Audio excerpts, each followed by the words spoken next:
ভাই এটা নাকি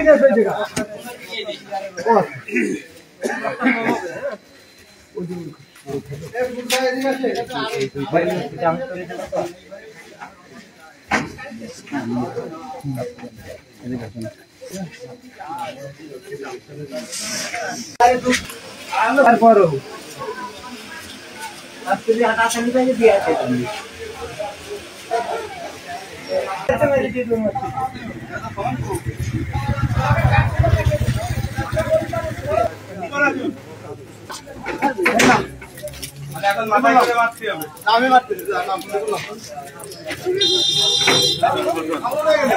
আর বাবা